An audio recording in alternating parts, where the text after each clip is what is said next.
হজ করতে আসে নাই, মনের মধ্যে হজ করব বড় বড় আশা ছিল, কিন্তু ওই মানুষ আল্লাহর বান্দা হজ করতে আসতে পারে নাই। মক্কা মদিনা কোনোটাই আসতে পারে না। ওই মানুষটার জন্য আমার রব আমার আল্লাহ এই 6 লক্ষ মানুষের হজ কবুল করে নিয়েছে। আব্দুল্লাহ ইবনুল মুবারক টেনশন করেছেন, আল্লাহ 6 লক্ষ মানুষ হজ করতে আসলো, হজের নিয়ম পদ্ধতি মেনে হজ করলো, কাবা মুআজ্জামা তওয়াফ করলো, চক্কর লাগালো, সাফা মারওয়া দৌড় করলো, সাই করলো, কিন্তু না না, এই 6 লক্ষ মানুষের হজ কবুল হলো না। কিন্তু দামেস্ক শহরে একজন আল্লাহর বান্দা রয়েছেন, ওই আল্লাহর বান্দা তিনি হজ করব করে মনে নিয়াত করেছিলেন, কিন্তু সে আসতে পারে নাই, হজে আসতে পারে নাই। তারপর ওই মানুষটার কারণে আমার আল্লাহ 6 লক্ষ মানুষের হজ কবুল করলেন, আর তাকে হজের সব দান করলেন। আজকে সেও নাকি পেল, সব পেল, আজকে হজের সব পেল। সে মানুষ আসলো না, হজ করলো না, কাবা মুআজ্জামা দিদার করলো না, তওয়াফ করলো না, সাফা মারওয়া পাহাড় দৌড় করলো না, তারপর তাই হজের নেকি পেল। তার কারণে তার জন্য সকলের হজ কবুল হয়ে গেল। এটাই মানুষটা কেমন হতে পারে, মানুষটা কত সৎ, কত নেক আমার দেখার মধ্যে আগ্রহ হলো। এই কথা যখন সমাপ্ত হয়ে গেল, আজকে সুবহানাল্লাহ যেন ঘুম ভেঙে গেল, স্বপ্ন ভেঙে গেল। খুব আশ্চর্য ঘটনা, আল্লাহু আকবার কাবীরা। 6 লক্ষ মানুষ হজ করলেন, আর একজনের হজ কবুল হলো না।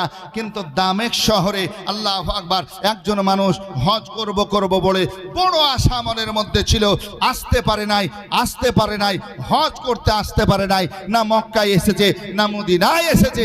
তারপরও তাকে হজের নেকি আমার আল্লাহ দান করেছেন। আর কি তার জন্য, তার ওসিলায় সকলের হজ আমার আল্লাহ কবুল করে নিয়েছেন। জোরে বলুন। আব্দুল্লাহ ইবনুল মুবারক বলে, আল্লাহ যে মানুষটার জন্য আমি অধমের হজ কবুল হয়ে গেছে, আল্লাহ তুমি আমার হজ মাকবুল করেছো যে বান্দার জন্য। পরিশ্রম তো হলো, কষ্ট তো হলো, আমি ওই মানুষের দিদার না করে বাড়ি ফিরে যাব না। আল্লাহ আল্লাহ এবার কি করলেন আব্দুল্লাহ ইবনুল মুবারক? আজকে দামেস্ক শহরের নাম শুনেছেন, এই দেখেন চলতে আরম্ভ করলেন। স্বপ্ন মাধ্যমে আপনার নাম শুনেছিলেন। দামেস্ক শহরে ওই আল্লাহওয়ালা মানুষ, নেক মানুষ, সৎ মানুষ, তার নাম হচ্ছেন আলী ইবনুল মুওয়াফিক। ওর নাম কি? আলী ইবনুল মুওয়াফিক। আর যিনি হজ করতে এসেছিলেন আব্দুল্লাহ ইবনুল মুবারক। জোরে বলুন সুবহানাল্লাহ। ইনিও নেক মানুষ, আল্লাহওয়ালা মানুষ, আল্লাহর বন্ধু মানুষ। জোরে বলুন সুবহানাল্লাহ সুবহানাল্লাহ। আব্দুল্লাহ ইবনুল মুবারক বলছেন, ওই মানুষকে আমি দেখব যার কারণে আমার হজ কবুল হলো। দামেস্ক শহর যাব, আর আলী ইবনুল মুওয়াফিককে আমি দেখব, তার সঙ্গে আমি কথা বলে আসব। ওই মানুষটাকে দেখব, মানুষটা কেমন আমি দেখে আসব, না দেখে বাড়ি পর্যন্ত যাব না। তাতে যতই খরচা হোক আর যতই আমার পরিশ্রম কষ্ট হোক না কেন। আসুন বেরাদার, মক্কার কাজ, মদিনার কাজ সমাপ্ত যখন হয়ে গেল, আব্দুল্লাহ ইবনুল মুবারক দামেস্কের দিকে চলতে আরম্ভ করলেন। দামেস্ক শহর আমি যাব। মক্কা মদিনা থেকে দামেস্কের দিকে চলতে আরম্ভ করলেন। আল্লাহু আকবার কাবীরা। এক কদম দুই কদম করে আপনার যেতে যেতে যেতে যেতে যেতে যেতে এবার দামেস্ক শহরে পৌঁছানোর পর আল্লাহ আল্লাহ এবার আল্লাহর বান্দাকে আপনার খোঁজ করতে আরম্ভ করলেন। আমি কোথায় পাবো ওই মানুষের সন্ধান, কেমনে পাবো? খোঁজ করতে করতে, খোঁজ করতে করতে করতে করতে মানুষদেরকে নাম জিজ্ঞাসা করতেছেন। এমন সময় মানুষ আপনার খোঁজ দিয়ে দিয়েছেন। করলেন। এই দেখেন পায়দাল পায়দাল চলতে আরম্ভ করলেন। এক কদম দুই কদম করে আপনার যেতে যেতে যেতে যেতে আজকে তামিম শহরের মধ্যে আলী ইবনে মুওয়াফিককে পেলেন। আলী ইবনে মুওয়াফিককে পাওয়ার পর তাকে সাক্ষাতে সালাম দিলেন। মোহাব্বতের সঙ্গে সালাম দেওয়ার পর আদবের সঙ্গে কথা আলোচনা আরম্ভ করতেছেন। আলোচনা করতেছেন এমন সময় আলী ইবনে মুওয়াফিক বলতেছেন, ওগো আল্লাহর বান্দা একটু জিজ্ঞাসা করতে চাই, আপনার নাম সঠিকটা আমাকে একবার বলুন। বলছে আমার নাম আলী ইবনে মুওয়াফিক। বলছে হুজুর আমি আপনার কাছে আরো জানতে চাইব, আপনি কতদিন থেকে হজ করতে যাব এটা মনে ভেবেছেন? আপনি কতদিন থেকে হজ করব মনে মনে ইরাদা করেছেন, এই কথাটা একটু আমাকে শোনানবেন না? একটু শোনান ভাই। আল্লাহু আকবার কাবীরা। এইভাবে কথা বলতে আরম্ভ করেছেন। আলী ইবনে মুওয়াফিক বলছেন, কেন আপনি কেমন করে জানলেন? বলেন না কতদিন থেকে আপনি হজ করব এটা নিয়াত করেছেন, মনে মনে আশা করে আছেন মক্কা যাব মদিনা যাব। জোরে বলুন সুবহানাল্লাহ। আচ্ছা বলুন তো, আমাদের কাছে অনেকের কাছে টাকা না থাকলো পয়সা না থাকলো মক্কা মদিনার কথা মনে পড়লে যেতে মন চায় না? চায় না? একটু জোরে বলেন না। হ্যাঁ, একটু চাই না? চাই। এই আশাটা কিন্তু ধরে রাখবেন যে আমার মন চাই মক্কা যাব, আমার মন চাই মদিনা যাব, আমার মন চাই কাবা ঘর তওয়াফ করব, আমার মন চাই আজকে নবীর রওজা জিয়ারত করব। জোরে বলুন সুবহানাল্লাহ। নবী বলছেন মান যারা কবরি ওয়াজাবাত লাহু শাফাতি। নবী বলছেন যে মদিনা আসলো আর আমার কবর জিয়ারত করলো তার জন্য আমি নবী সুপারিশ ওয়াজিব করে নিলাম। জোরে বলুন সুবহানাল্লাহ। সুপারিশ ওয়াজিব করে নিলাম।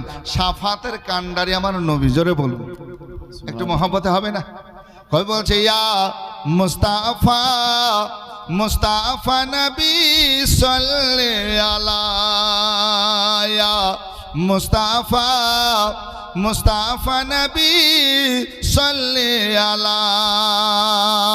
ও গো শাফাতির কান্ডারি শাফাতির কান্ডারি রাসূলুল্লাহ মুস্তাফা মুস্তাফা নবী সাল্লাল্লাহু আলাইহি। খোদারি খাস নোরে তৈরি যিনি গায়েবের বাণী যার মুখে শোনে। খোদারি খাস নোরে তৈরি যিনি গায়েবের বাণী যার মুখে শোনে। দোসরা কোনো মাবুদ নাই এক আল্লাহ মুস্তাফা মুস্তাফা নবী সাল্লাল্লাহু আলাইহি। কে বলে নবীজি মাটির পুতুল, কে বলে নবীজি গোলাপ ফুল, কে বলে নবীজি মাটির পুতুল, কে বলে নবীজি গোলাপ ফুল। ওগো নয় সে গোলাপ নয় সে পুতুল নূরুল্লাহ মুস্তাফা মুস্তাফা নবী সাল্লাল্লাহু আলাইহি। চন্দ্র সূরজ গ্রহ তারা চলে নবীজির আঙ্গুলের ইশারায়। চন্দ্র সূরজ গ্রহ তারা চলে নবীজির আঙ্গুলের ইশারায়। নবীজির আগমনে ভুবন হলো উজালায়া মুস্তাফা মুস্তাফা নবী সাল্লাল্লাহু আলাইহি। শাফাতির কান্ডারি শাফাতির কান্ডারি রাসূলুল্লাহ মুস্তাফা মুস্তাফা নবী সাল্লাল্লাহু আলাইহি। আল্লাহুম্মা সাল্লি আলা সাইয়্যিদিনা মাওলানা মুহাম্মদ ওয়া আলা আলি সাইয়্যিদিনা মোহাম্মদ সাল্লি আলা মুহাম্মাদিন সাল্লাল্লাহু মোহাম্মদ হরদম জবান से निकालो पाक नामे मोहम्मद हरदम जबान से निकालो शाफियाना मोहम्मद सल्लल्लाहु अलैहि वसल्लम। আসুন বাপজিরা আমার ভাইরা মনোযোগ দিয়ে শুনুন। আলী ইবনুল মুওয়াফিককে জিজ্ঞাসা করতেছেন, ওগো আল্লাহর বান্দা, ওগো আল্লাহর বান্দা, বলো কতদিন থেকে তোমার মন চাইছিল হজ আমি করব? আলী ইবনুল মুওয়াফিক বলছেন, আল্লাহর বান্দা কেন আমাকে এই কথাগুলো জিজ্ঞাসা করেছেন একবার বলুন। বলছেন, শোনো গো শোনো, আমি হজ করে আসলাম, কাবা বাইতুল্লাহ থেকে আসলাম, নবীর রওজা জিয়ারত করে আসলাম, কিন্তু এমন কি নিয়ে কাজ করেছেন আল্লাহর বান্দা একবার বলুন। আপনি না মক্কা গেছেন না মদিনা গেছেন, তারপরও আপনাকে আমার আল্লাহ আমার রব হজের নেকি দান করেছেন, হজের নেকি দান করেছেন। এবছর 6 লক্ষ কম বেশ হাজি করতে গেছিল। আজকে কারো হজ আমার রব আমার আল্লাহ কবুল করেন নাই, কিন্তু আপনার ওসিলায় আপনার কারণে আজকে সকলের হজ আমার আল্লাহ আমার রব কবুল করেছেন। এমন কি নেক কাজ করেছেন একবার বলুন। এই জন্য জিজ্ঞাসা করেছে, কতদিন থেকে আপনি হজ করার নিয়াত করেছেন? ওই আল্লাহর বান্দা যেন চিক মারতে আরম্ভ করলো, চিক মেরে জমিনে পড়ে গেল, জমিনে পড়ে বেহুশি আপনার অবস্থায় রইল।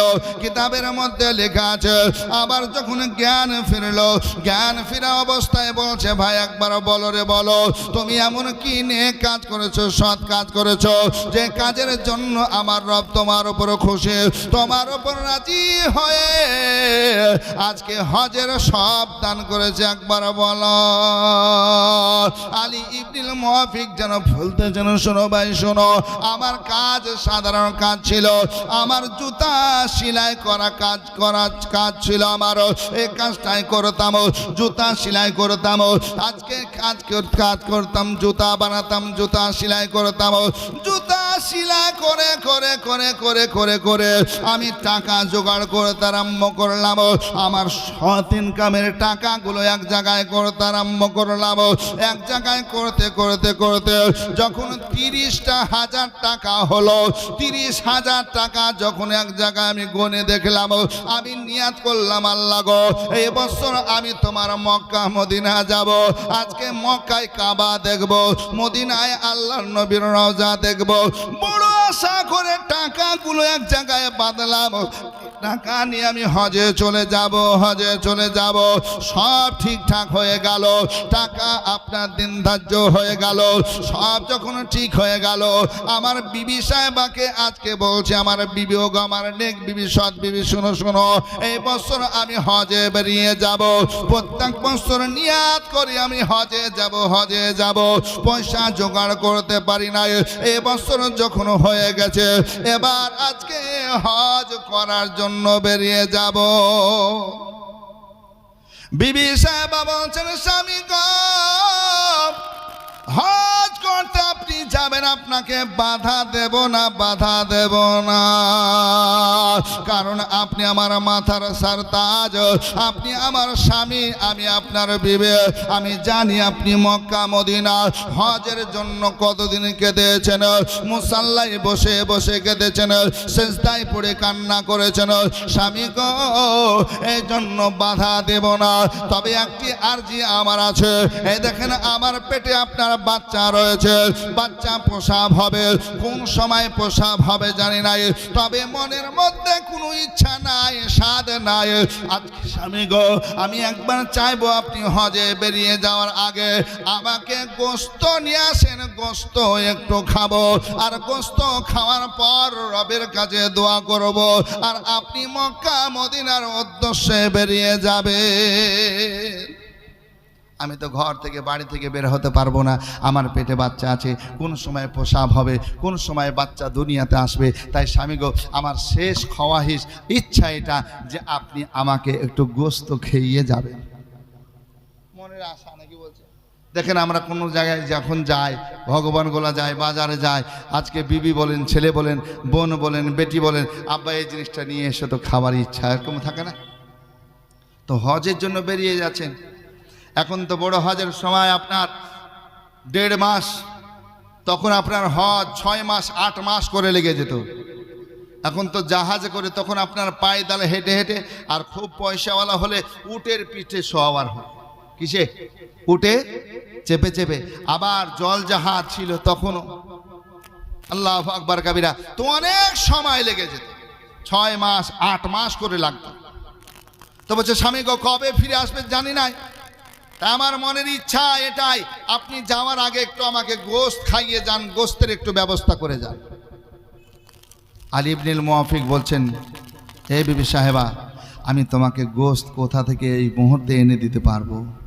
হ্যাঁ, সেই জামানা তো এখন কেমন গোশত হতো নাকি বলছেন? আমরা যখন ছোট ছিলাম প্রতিদিন কি গোশত পাওয়া যেত গো? জোরে বলেন না। ঠিক মতন তো খাবার জুড়তো না, ঠিক মতন খাবার খাবো, খাবারটা জুড়তো না। তরকারি তো অনেক দূরের কথা। হ্যাঁ, কত পরিশ্রম, কত কষ্ট করেছেন আমরা চাচাদের মুখে শুনেছি, দাদাদের মুখে শুনেছি। কিন্তু এখন যখন ইচ্ছা হবে তখনই আপনি পেয়ে যাবেন কিন্তু, নাকি বলছেন? গোশত বলেন, মাছ বলেন, যখন যা প্রয়োজন আপনি মানে ইচ্ছা করলে আপনি পাবেন। রাত 10টার সময়তেও যদি আপনার বাড়িতে মেহমান আসেন, তাও আপনি গোশতের ব্যবস্থা করতে পারবেন। কি গো, পারবেন না? পারবেন। হয় বাড়িতে ফ্রিজ আছে, নাহলে মুড়ে কারো বাড়ি চিনা আছে, দোকানে যাওয়ার পরে একটু টোকা দিলে আপনাকে দিয়ে দিবে, নাকি বলছে?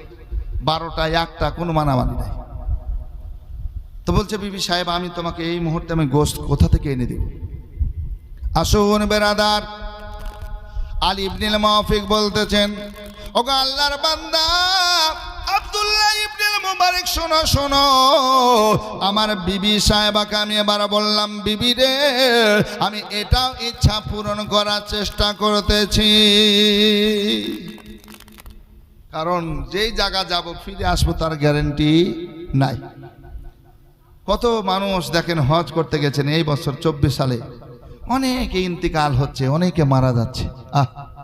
অনেকে, আপনি প্রত্যেক ওয়াক্তে যখন কেউ যদি আপনারা যান তো দেখতে পাবেন, এমনি শুধু হজের মৌসুম নয়, অন্য উমরাতেও যাওয়ার পর দেখবেন প্রত্যেক নামাজের পরে পরে জানাজা হচ্ছেই। ফজরের নামাজ দেখেন জানাজা, আবার জোহরে পড়েন তো দেখবেন জানাজা, আবার আসরের নামাজ পড়বেন তারপরে জানাজা, মাগরিব পড়বেন তারপরে জানাজা, জানাজা। কোনো সময় 2টা, কোনো সময় 4টা, কোনো সময় আরো বেশি জানাজা পড়তেই আছে। কে কোথা থেকে মারা যাচ্ছে, ইন্তেকাল করছেন আল্লাহ জানেন, আর জানাজা পড়ে দাফন হচ্ছেন। কত ভাগ্যবত মানুষ, নাকি বলছে? কত নসিবওয়ালা মানুষ। আল্লাহু আকবার। মক্কায় মারা গেলে জান্নাতুল মুআল্লাই কবরস্থানে কবর দেওয়া হচ্ছে, আর মদিনাতে মারা গেলে জান্নাতুল বাকিতে কবরস্থানে কবর দেওয়া হচ্ছে। জোরে বলুন। তো বিবির জন্য গোশত কোথায় পাবো বলে বেরিয়েছে। তো বেরিয়ে বাড়ি থেকে 1টা কদম বেরি করে কয়েকটা ঘর পার হয়েছে। আল্লাহু আকবার। তার বাড়ির পাশে পড়োশি, তার বাড়ি থেকে গোশতের খুশবু আসছে, রান্না করছে, তার একটা সেন্ট ছুটে আসছে। জোরে বলুন। গোশত রান্না করলে একটা খুশবু আসে না? তো খুশবু পাচ্ছেন, সেন্ট পাচ্ছেন।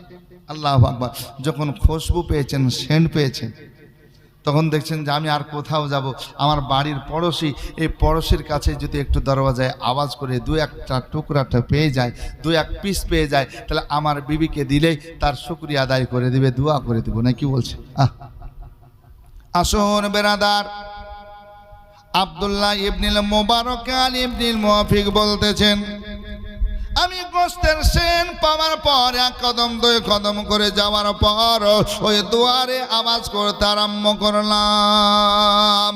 দুয়ারে যখন দরওয়াজায় আওয়াজ করলাম, ইতিমধ্যে মালিক যেন বেরিয়ে চলে আসলো, দুয়ার খুললো, আমাকে দেখার পর সালাম করলো, কথা আলোচনা করতে আরম্ভ করলাম, কথা বলা বলি করতে আরম্ভ করলাম।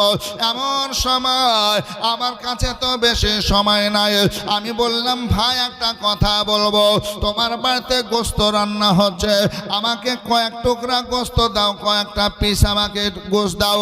আজকে আমার বিবি সাহেবা খাবার ইচ্ছা জেগেছে, আমি মক্কা মদিনার উদ্দেশ্যে বেরিয়ে যাব, আমি গোস্ত কোথায় পাবো, কোথায় কিনবো, কেমন ভাবে নিয়ে আসবো, এতটা সময় আমার কাছে নাই।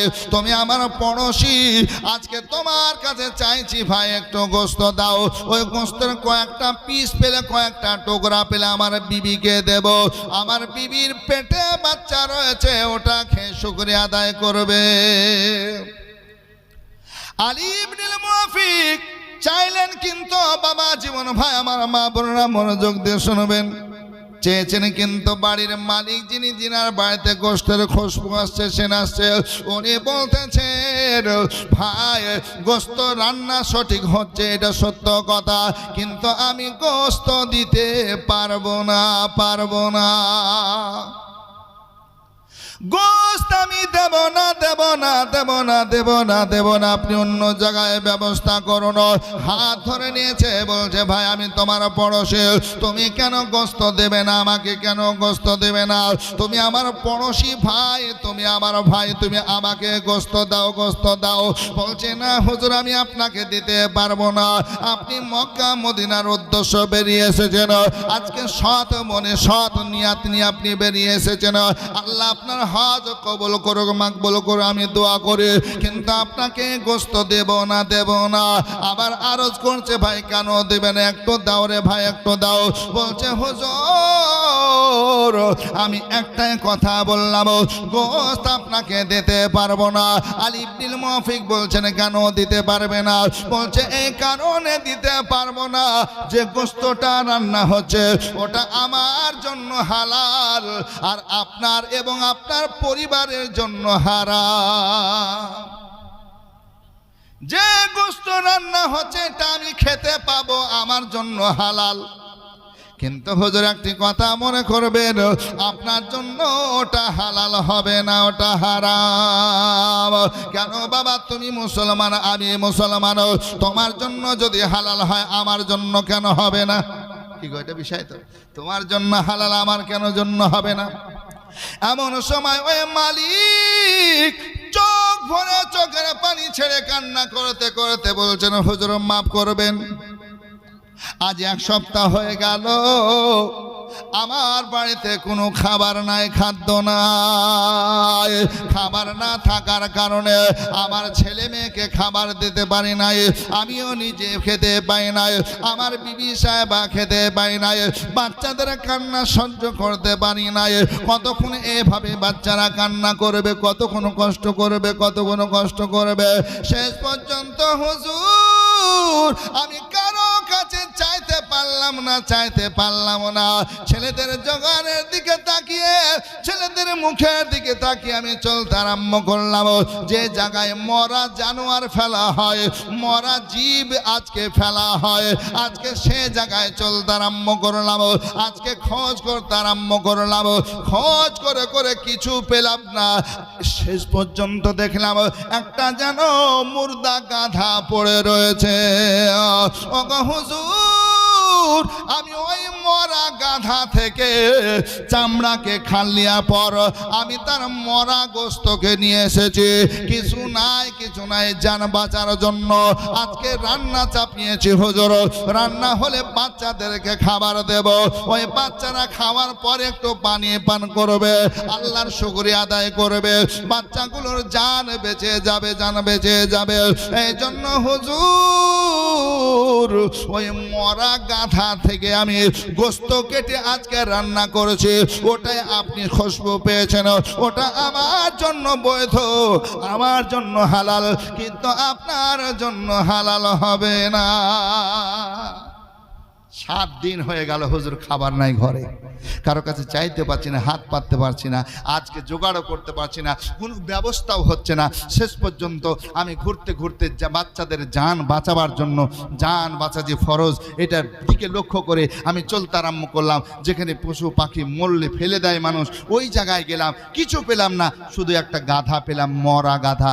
ওই গাধার চামড়া খালিয়ে আমি কি করলাম, গোস্ত নিয়ে আসার পর রান্না চাপিয়েছি হুজুর। ওই গোস্ত আমি ছেলে মেয়েদেরকে খাওয়াবো, আমি নিজে খাবো, আমার পরিবার সবাই খাবে, আমি পানি পান করব, কারণ পেটে 1 সপ্তাহ হয়ে গেল কোনো খাবার যায় নাই। আল্লাহু আকবার কাবীরা। আলী ইবনে মুআফিক দাঁড়িয়ে দাঁড়িয়ে চিৎকার করে কান্না করতে আরম্ভ করেছে, মাবুদ 30 আশরাফিয়া 30,000 টাকা আমি জোগাড় করেছি মক্কা মদিনার যাওয়ার জন্য।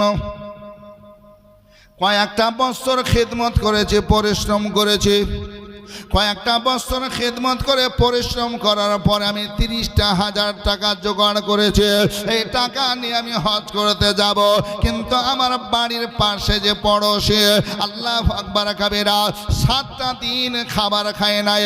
আল্লাহ রব্বুল আলামিন যদি আমাকে জিজ্ঞাসা করেন, তুমি তো হজের জন্য হজ করতে মক্কা মদিনা আসলে, কিন্তু তোমার বাড়ির পাশে তোমার পড়োশি 7টা দিন তার খাবার জোটে নাই, না তারা খেয়েছে, না ছোট ছোট বাচ্চারা খেয়েছে। আজকে যদি আমাকে কিয়ামতের কঠিন দিনে জিজ্ঞাসা করেন, আমি রবকে কি বলবো, আমার আল্লাহকে কি বলবো? আজকে বলছেন, ভাই মরা জানোয়ারের গোশত তুমি খাবে না, তোমার ছেলে মেয়েকে দেবেন, একটু থামো থামো থামো। বাড়ি ফিরে চলে গেলেন। বাড়ি যাওয়ার পর সামানপত্র তো সব রেডি হয়ে গেছিল, টাকার ওই পুটলাটা 30,000 টাকা নিয়ে আসতে আরম্ভ করলো। আসার পর পড়োশি ভাইকে বলছে, ভাই তোমার গোশত থেকে তুমি ফেলে দাও, তোমার গোশত থেকে তুমি গোশত খাবে না, তোমার ছেলে মেয়েকে গোশত দেবে না, নাও নাও নাও নাও নাও, আমার এই 30,000 টাকা তুমি নাও, তোমার প্রয়োজনীয় জিনিস তুমি খরিদ করো, কিনো, তোমার সংসারের কাজে লাগাও, আমি হজ মক্কা মদিনা যাব না। আলী ইবনে মুআফিক বলছেন, ওগো আব্দুল্লাহ ইবনে মুবারক, আমি ওই গোটা টাকাগুলো খুশি মনে দিয়ে আসলাম। কয়েক বছরের আমার স্বপ্ন ছিল মদিনা যাব, মদিনা যাব, মক্কা যাব, কিন্তু যেতে পারলাম না। আমার পড়োশির একটা হক রয়েছে, তারও দেখাশোনা করা লাগবে, এই জন্য আমি টাকাগুলো সব তাদের দিয়ে আসলাম। আর আমি হজ করতে গেলাম না, রাত্রিতে আল্লাহর ইবাদত করতে আরম্ভ করলাম, আল্লাহকে রাজি খুশি করতে আরম্ভ করলাম। আল্লাহ তোমার বাইতুল্লাহ ঘর তো আমি দেখতে যেতে পারলাম না, তওয়াফ করতে পারলাম না, সাফা মারওয়া দৌড়াতে পারলাম না, জমজম পানি পান করতে পারলাম না। মদিনা মদিনা, আল্লাহর নবীর রওজা, মসজিদে নববী, জান্নাতুল বাকি কিছুই দেখতে পারলাম না। আল্লাহর কাছে দোয়া করতেছে, আল্লাহ পাক যেন আমাকে সুন্দরভাবে খুশি হয়ে আজকে খবর দিলেন, ওগো আলী ইবনে মুআফিক, শোনো শোনো শোনো, তুমি মক্কা মদিনায় আসো নাই, কিন্তু তোমাকে আমি হজের নেকি দিয়ে দিলাম। এই জন্য আজকে আলী ইবনে মুআফিকের কাছে আজকে আব্দুল্লাহ ইবনে মুবারক আসলেন, পায়ে হেঁটে হেঁটে হেঁটে মক্কা মদিনা থেকে আসলেন দামেস্কে। কেন? ওই মানুষটার জন্য 6 লক্ষ মানুষের হজ কবুল হলো। ওই মানুষটা কেন আজকে হজে আসলো না, আর তাকে হজের নেকি দান করলো, আর পরে আজকে তাকে আজকে সুবহানাল্লাহ নেকি তো দান করলো, তার ওসিলায় আমাদের 6 লক্ষ মানুষের হজ কবুল হয়ে গেল। জোরে বলুন। হ্যাঁ, বলছে মদিনা মদিনা, আশিক মুমিনের ঠিকানা, আরে দিদার চায়া কাঁদো তোমরা, দিদার চায়া কাঁদো তোমরা, হও না নবীর দিওয়ানা। মদিনা মদিনা, আশিক মুমিনের ঠিকানা। জালালউদ্দিন সিউতি 75 বার দেখলো নবীজি। জোরে বলুন। বাবা জালালউদ্দিন সিউতি 75 বার দেখলো নবীজি। আরে এতবার দেখিয়াও নবী, এতবার দেখিয়াও নবী, টিপিতে তাহার হলো না। মদিনা মদিনা, আশিক মুমিনের ঠিকানা। আরে দিদার চায়া কাঁদো তোমরা, দিদার চায়া কাঁদো তোমরা, হও না নবীর দিওয়ানা মদিনা মদিনা আশিক মুমিনের ঠিকানা। জোরে বলুন না ইয়া রাসূলুল্লাহ। বাবা নবীর শ্রেষ্ঠ সাহাবী হযরত আবু বকর সিদ্দিক, নবীর শ্রেষ্ঠ সাহাবী হযরত আবু বকর সিদ্দিক, আরে ভালোবেসে শুইল পাশে, ভালোবেসে শুইল পাশে, যাইয়া দেখো মদিনা মদিনা মদিনা আশিক মুমিনের ঠিকানা। আরে দিদার চেয়ে কাঁদো তোমরা, দিদার চেয়ে কাঁদো তোমরা, হও না নবীর দিওয়ানা মদিনা মদিনা আশিক মুমিনের ঠিকানা। সুবহানাল্লাহ। ছাড়া আল্লাহ পাবি না গো দিওয়ানা, ওই নবী ছাড়া আল্লাহ পাবি না, ওই নবী ছাড়া খোদা পাবি না। আল্লাহ বলেন কোরআন পাকে, আরে যে জন পেতে চাওয়া মাকে, আল্লাহ বলেন কোরআন পাকে, আরে যে জন পেতে চাওয়া মাকে, আরে ধরো গিয়ে নবীর দামান খানা গো দিওয়ানা, ওই নবী ছাড়া আল্লাহ পাবে না রে মন, ওই নবী ছাড়া আল্লাহ পাবে না। যাও আগে ওই নবীর দ্বারে, আরে গোলাম হরে নত শিরে, আগে যাও ওই নবীর দ্বারে, আরে গোলাম হরে নত শিরে, আরে নবী দেবেন আল্লাহর ঠিকানা গো দিওয়ানা, ওই নবী ছাড়া আল্লাহ পাবে না। জিবরিল বলেন ওই নবীর দ্বারে, আরে দেখলাম কত পয়গম্বরে, জিবরিল বলেন ওই নবীর দ্বারে, আরে দেখলাম কত পয়গম্বরে, আরে নবী আপনার মতো দেখতে পেলাম না গো দিওয়ানা, নবী ছাড়া আল্লাহ পাবে না রে মন, নবী ছাড়া খোদা পাবে না। আরে নবী আমার নূরুল আলা নূর,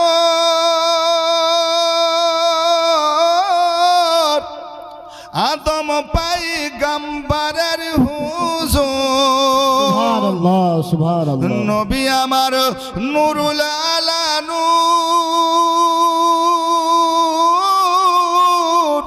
আদম পয়গম্বরের হুজুর, আর নায়েবা মানক ওই নাজিদি কামিনা গো দিওয়ানা, ওই নবী ছাড়া আল্লাহ পাবে না রে মন, নবী ছাড়া খোদা পাবে না। সুবহানাল্লাহ। 500 টাকা কেউ পারবে না ভাই? আল্লাহ বলেন ও পৃথিবীর মানুষ, দুনিয়ার মানুষ, গমারা সাহাবারা সকলে শোনো, আল্লাহর বান্দা বান্দি যারা ইন্তেকাল করে কবর দেশে চলে গেছে, শোনো গো, ওই আল্লাহর বান্দা বান্দিগুলো জীবিত মানুষদেরকে দেখতে পায় যখন তারা কবর জিয়ারত করতে যায়। কবরের পাশে যাওয়ার পর আজকে আয়াতে কারিমা পড়ে, কোরআনে পাক তেলাওয়াত করে, আজকে দুরূদ শরীফ পড়ে, আল্লাহর কাছে হাত উঠিয়ে দোয়া করে, মোনাজাত করে। আল্লাহর নবী হাবিবুল্লাহ বলছেন, শোনো শোনো, ওই মুর্দারা, ওই কবরবাসীরা আপনার শুনতে পায়, দেখতে পায়, শুনতে পায়। শুধু তাই নয়, আল্লাহর নবী হাবিবুল্লাহ সাল্লাল্লাহু আলাইহি সাল্লাম বলে যে মানুষগুলো কবরের পাশ দিয়ে চলে যায় তার জুতার আওয়াজ পর্যন্ত শুনতে পায়। সুবহানাল্লাহ। বাবা জীবন ভাইরা, আত্মীয় স্বজন ইন্তেকাল করেছেন, তাদের রুহের মাগফিরাতের জন্য আল্লাহর ঘরের জন্য চাইছিলাম বেরাদার, আজকে 500 দিবেন, 1000 দিবেন, তাদের জন্য দোয়া করা হবে। আল্লাহর নবী সাল্লাল্লাহু আলাইহি সাল্লাম বলেন, যখন তাদের জন্য দান ও খায়রাত করা হয়, তাদের জন্য যখন দোয়া করা হয়, ওই মুর্দারাও খুশি হয়।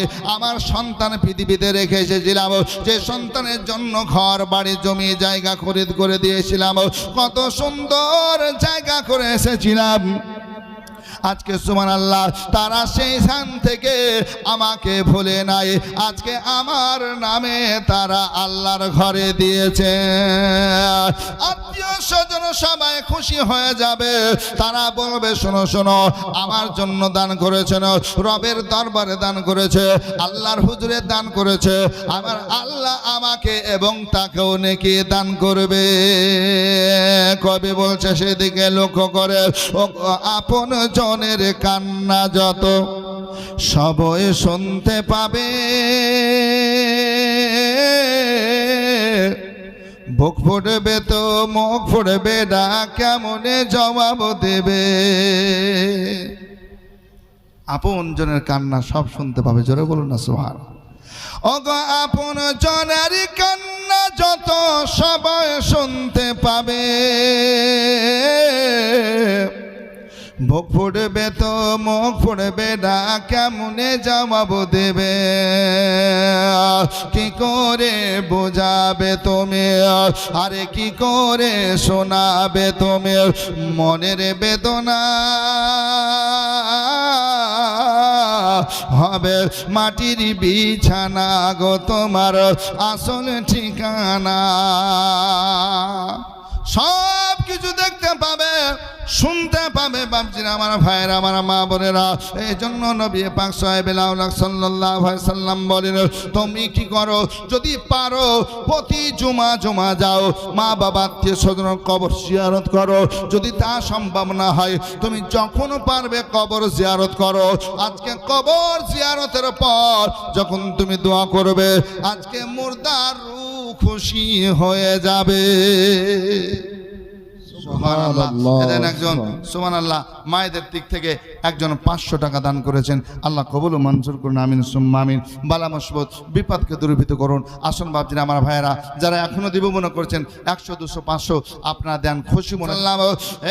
বাপজিরা, আমার ভাইয়েরা, আব্দুল্লাহ ইবনুল মুফিক আপনারা শ্রবণ করলেন, হজ করতে গেলেন না, আল্লাহর রাস্তায় কি করলেন, এই গরিবের মধ্যে বিনিয়োগ করে দিলেন, গরিব অসহায়কে পড়শিকে দান করে দিলেন। আর 30,000 টাকা দান করার জন্য বাড়িতে বসে থেকে হজের সব পেয়ে গেল। বাড়িতে থেকে বেরাদার, তার ওসিলায় আজকে 6 লক্ষ মানুষের হজ আমার আল্লাহ কবুল করে নিয়েছেন। বাপজিরা, আমার ভাইরা, আমার সোনার চাঁদেরা, এই জন্য নবী পাক সাল্লাল্লাহু আলাইহি সাল্লাম বলেন, যখন তুমি কোনো কাজ করবে, আজকে সুবহানাল্লাহ তোমার পড়শের দিকে একটু খেয়াল করবে। ঈদের দিন, বকরা ঈদের দিন যখন তোমরা ঈদগাহ ময়দানের দিকে যাবে, ও আমার উম্মাতিরা, শোনো শোনো, তোমার পড়শি যারা আছে তাদের খেয়াল করো, পড়শির ছেলে মেয়ে বাচ্চাদের দিকে খেয়াল করো। যদি আজকে এতিম বাচ্চা, অসহায় বাচ্চার উপরে তুমি হাত রেখে দাও, মাথার উপরে, আমার আল্লাহ খুশি হয়ে যান। আল্লাহ তাক সুবহানাহু ওয়া তাআলা তাকে সওয়াব দান করেন, নাকি দান করেন। আর বলতে থাকেন, বান্দা আমি যে তোমাকে তোমাকে মালামাল করেছি, অর্থ দান করেছি, টাকা পয়সা দিয়েছি, ওই আমার টাকা দেওয়া টাকা থেকে তুমি আমার রাস্তায় দিছ, অসহায় গরিবকে দিছ। আল্লাহ আল্লাহ আমার রাস্তায় দান করছো, তুমি মাদ্রাসায় দিচ্ছ, মক্তবে দিছ, আজকে তুমি আল্লাহর ঘর আমার ঘরে দান করেছো। আমি আল্লাহ খুশি হয়ে তোমার মালকে আরো বেশি বেশি করে দিই। সুবহানাল্লাহ। রিজিকে আমি আল্লাহ বরকত দিই। কিয়ামতের কঠিন দিনে, বিপদের দিনে দানের ওসিলায় তোমার আযাবকে আমি আল্লাহ মাফ করে দিই, কঠিন দিনগুলো আসান করে দিই। খোদায় কাতর নবী আমার মাফ তোমার কাছে বলেন, মাগো ঘরে কি তোর খাবার কিছু আছে? ফতেমা বলেন, নে তো খাবার। ফতেমা বলেন, নে তো খাবার। নয়ন ভরা জল, তোরা কেন্দে কেন্দে সল্লে আলা বল সকলে বল। আমার বাপজিরা, আমার ভাইয়েরা, আমার সোনার চাঁদেরা, কেউ 500 টাকা দিতে পারবেন না।